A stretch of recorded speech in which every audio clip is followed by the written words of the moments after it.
Welcome to the Business Focus podcast. Before we start, can we ask one thing? 74% of you that watch this channel frequently do not subscribe. If you've enjoyed our videos, please could you do me a favor and hit the subscribe button? It helps this channel more than you know, and the bigger the channel gets, the bigger the learning gets. Welcome to the Business Focus podcast.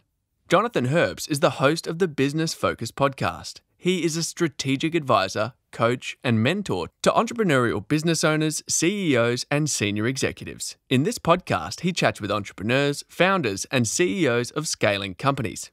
It centers around their entrepreneurial journey so far and their aspirations for their companies. Hi there, and welcome back to the podcast. Today it's my great pleasure to interview Cooper Jitts, who's Managing Director of Talk Agency. Hi, Cooper. Hi, how you going? Thanks for having me. No, and thanks for joining me. I really appreciate it. So, listen, why don't we just start with a bit of your entrepreneurial journey so far, what you do, and what Talk Agency does. Yeah, no worries. I run a digital marketing agency. I'm the founder of Talk Agency. The business is just coming on 10 years old now. It turns 10, actually know the date, November 13. So to be exact, so coming up on our 10-year anniversary, and really thankful to be able to work with a really good bunch of people. Fabulous. And so tell me a bit more, what does a digital marketing agency do?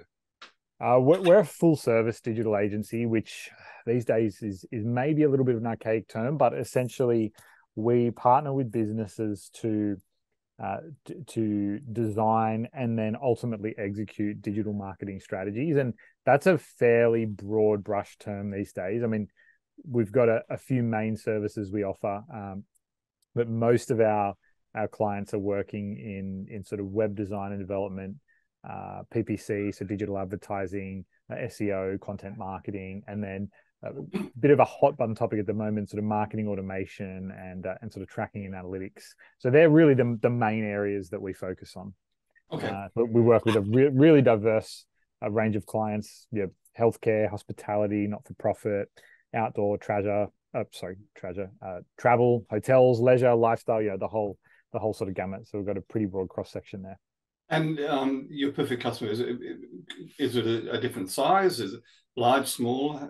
Yeah, so we've been on a bit of a journey to identify the right kind of client for us, and I think that's really important for people who are either starting a business or really at any stage in scaling a business, is making sure you're servicing or you're targeting a specific type of client. If you're targeting everyone, then you're not going to be suitable for anyone.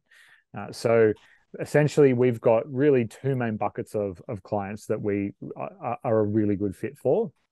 Bucket A is going to be a typical agency client, and that'll be a business that's turning over anywhere between sort of 2 million and 200 million. So 2 and 200 is the turnover bracket. If a business is really big beyond that, we probably don't have the scale to service them.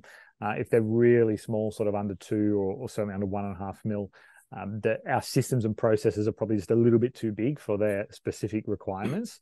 And then what we've sort of identified is a few sort of key focus areas in terms of types of clients and industries that we want to pursue. So healthcare, travel and lifestyle business, and then clients that operate in sort of we call it the outdoor industry. So whether that's going to be like a company that offers camping equipment, or it might be a company that manufactures outdoor and retails outdoor equipment for mowing your lawns or something like that. So we've got some focused verticals, but also a focused size client.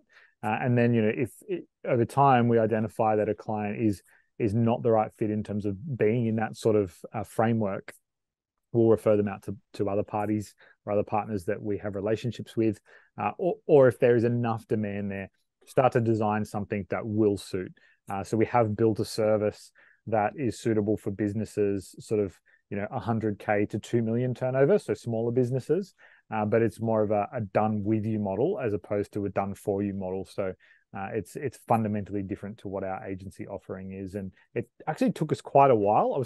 I'm surprised looking back at it in terms of how long it took us to articulate and identify the need to focus on different kinds of clients and design services specifically for different sized clients. But yeah, that's sort of where we've landed at the moment. It's an interesting journey that pardon me, that I won't say a battle, but I really work hard with my clients to help them identify the niches that they're going to work in, and because, as from the digital marketing side of things, if you know the actual, like your verticals, as you say, it becomes a lot easier for you to target all your marketing. And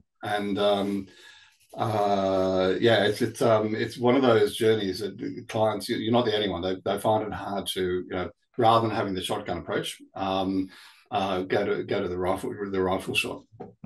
Yeah, no, absolutely. And it's super important because the more targeted you get, the better generally your business is going to perform.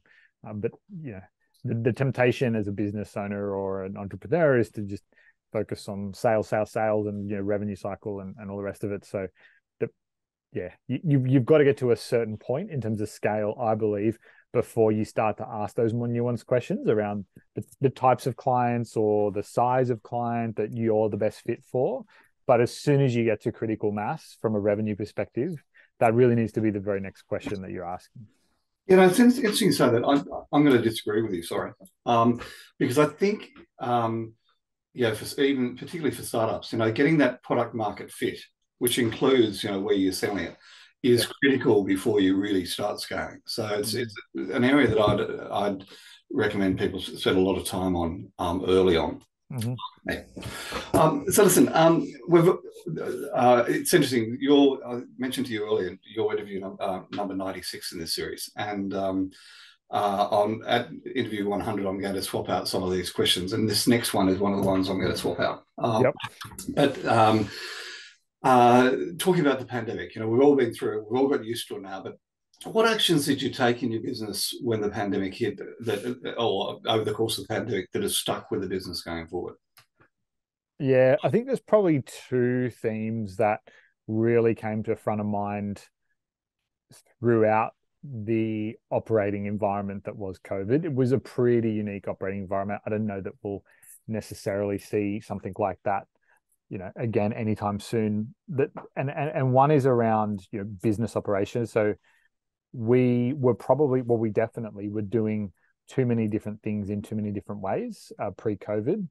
Through the course of COVID, we got really focused on doing the things that we do well, and just sort of shedding everything else. And that's allowed us to get just really, really honed in on delivering really great results and performance and satisfaction scores for clients. It's been really, really beneficial. So that's sort of more let's call it your hard skills or your hard office side. In terms of sort of your EQ, team and working with the team.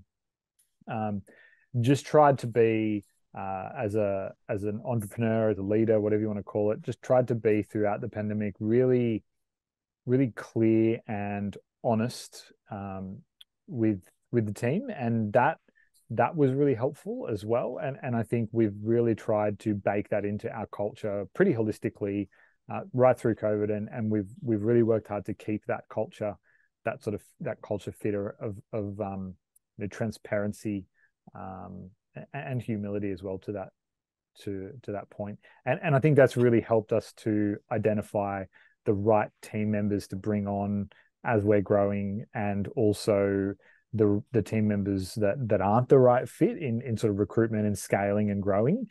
So it's had a lot of benefits that are not necessarily super obvious straight away.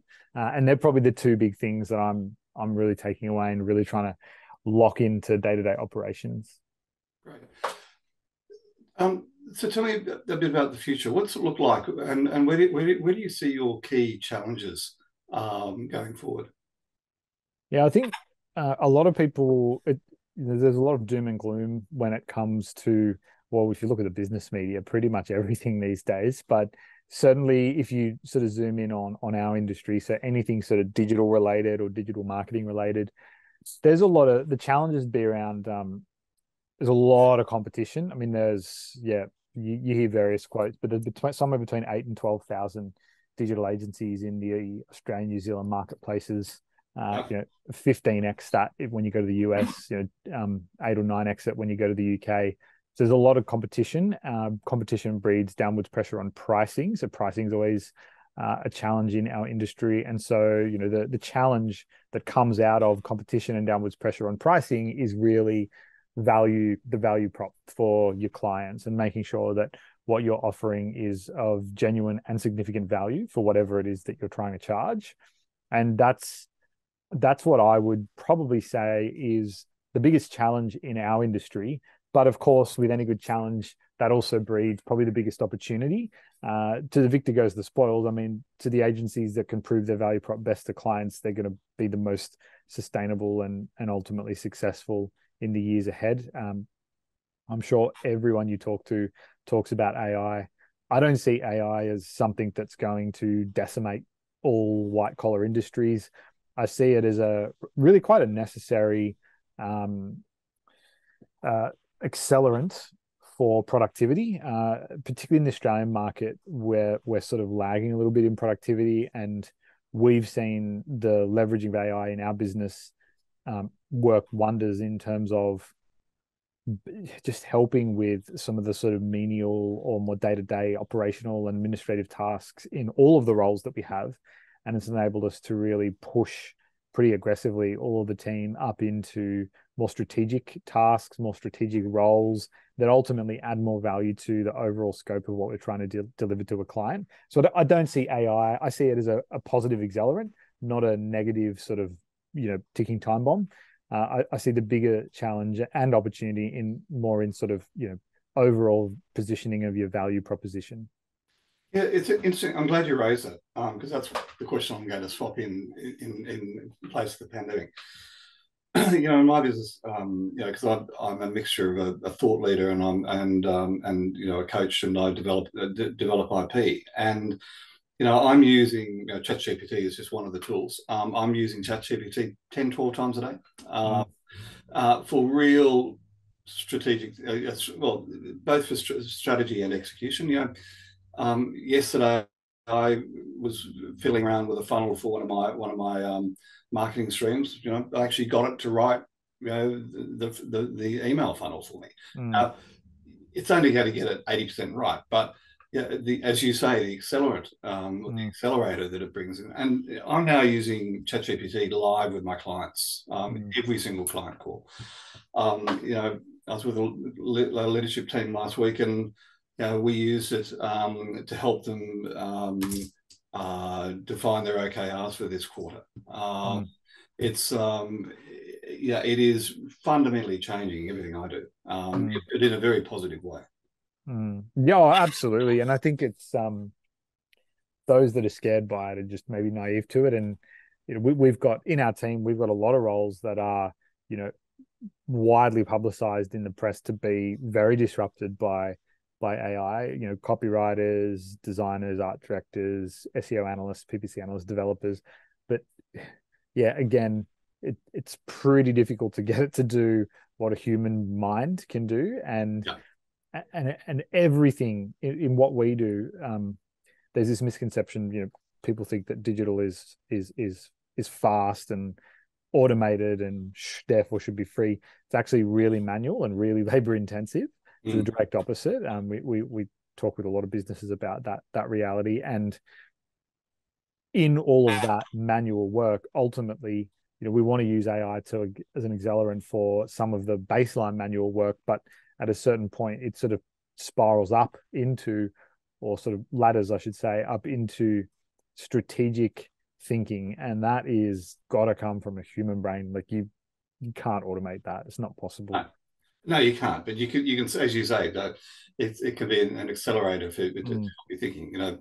Even at a basic level, I use one of the strategy frameworks I use is a blue ocean strategy. And I was working with a client the other day, and we just threw in a series of prompts to rewrite his strategy based on a blue ocean strategy. And 75%, 80% there, but just accelerated the work we were doing dramatically, and raised a lot of questions that would have taken a lot longer to come up with. So as you say, it's not going to replace. It won't replace the smart ones. No, definitely not. Yeah, that's right. So what do you think has been your biggest learning since you've been a business owner? Yeah, look, I think it comes down to the importance of a team. And I know that is probably a relatively cliche answer that a lot of entrepreneurs or leaders or business people would sort of flag as a big learning. But in the early years of business, you really just try to you wear a lot of different hats. You're trying to do a lot of different things yourself, and you generally it's that sort of fake it till you make it mentality. You generally believe in yourself probably a little bit too much. Maybe you're a little bit naive, and that's really necessary in those early years. But as you scale, as you onboard clients or customers, as you get revenue streams up and running, you just hit a ceiling where you need a team. And the success or failure of the team is directly related to how much you push into supporting and guiding and encouraging them and really acting as their cheerleaders. I see my role as the founder of Talk as very much laying down the rhythm or the beat of the business.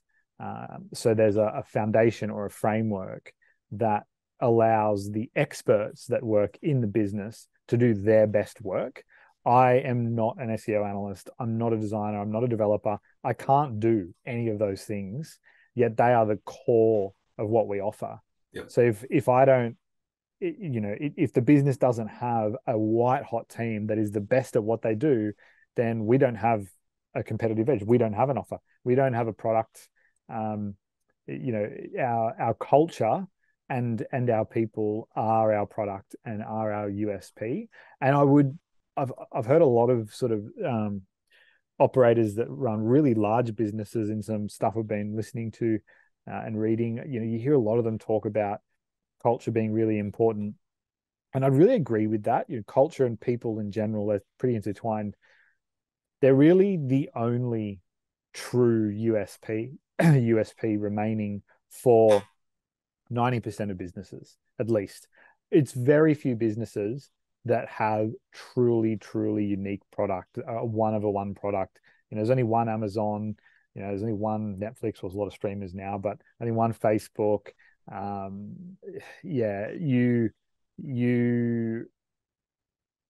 There are lots of banks, there are lots of law firms, there are lots of digital agencies, lots of consultants. Your culture and the people that work in that culture are really your main USP, and that's I see that more and more every day. There's a do I have it here? There's a great book, actually. It's called A CEO Only Does Three Things, and it's by a guy called Trey Taylor, Trey Taylor. And the argument that he puts forward is the CEO strategy, the right people doing the right things, and the culture that they work within, and having enough cash to pay for them. And in many ways, it's spot on. I'd throw a fourth one in, an understanding of technology and how it can accelerate your business. But culture is everything in my view. I totally agree with you. Yeah, that'd be my key one. So tell me, when you think of the word successful, who comes to mind and why?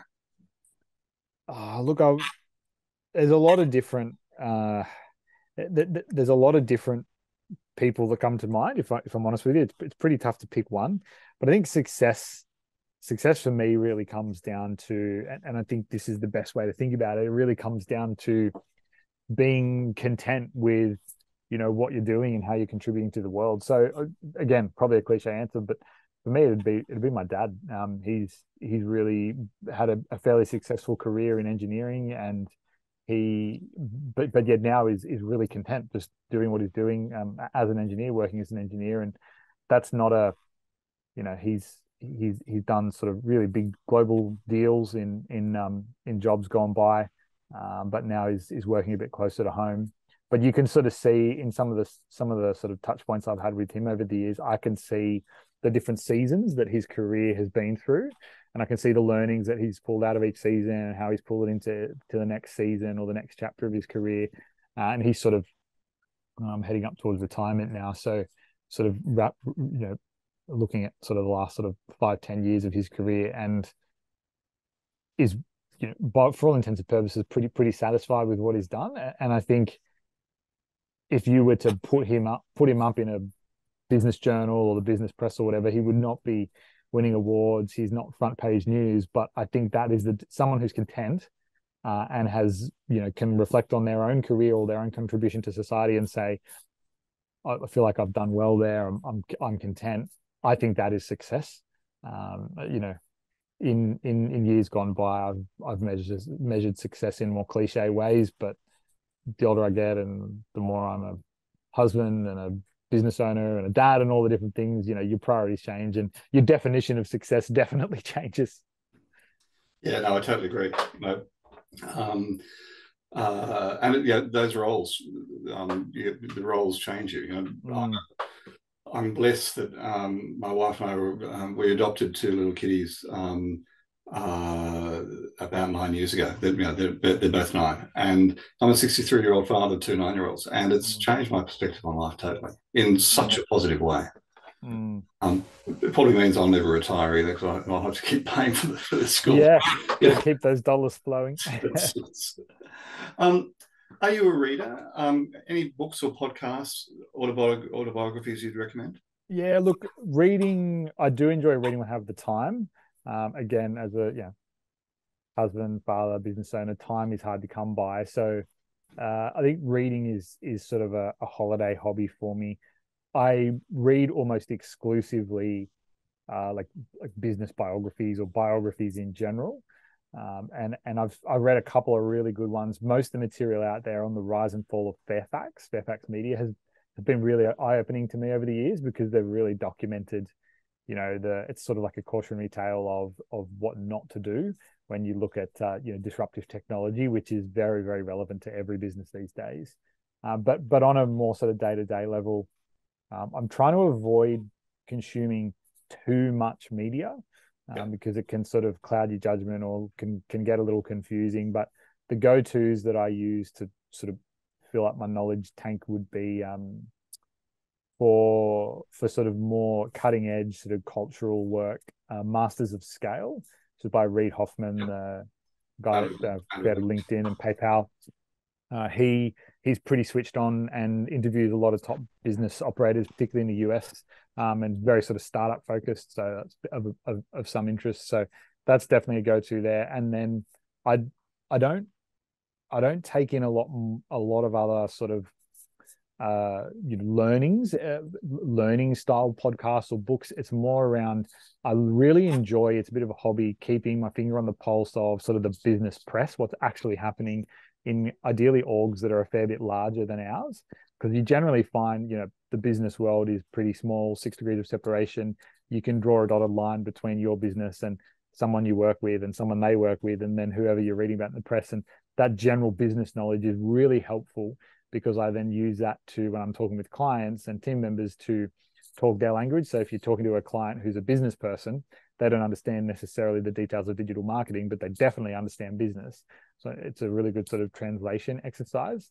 And the ones I go to for that generally are anything by the Financial Review in Australia. So generally the Chanticleer podcast that they release every Friday is a good sort of market wrap for the week.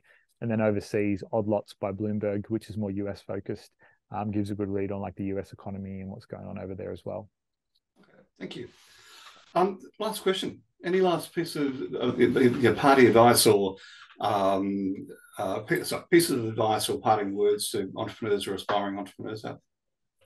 Yeah, probably my advice would be, if you want to have a go at kicking off your own business, do it. Don't overthink it. Just start, and then once you have started, just be willing to really work as hard as you can. The early years just take a lot of hard work, and it just comes down to hours at the desk or hours in the shop or whatever the business is going to be. You really just need to put the work in the early years.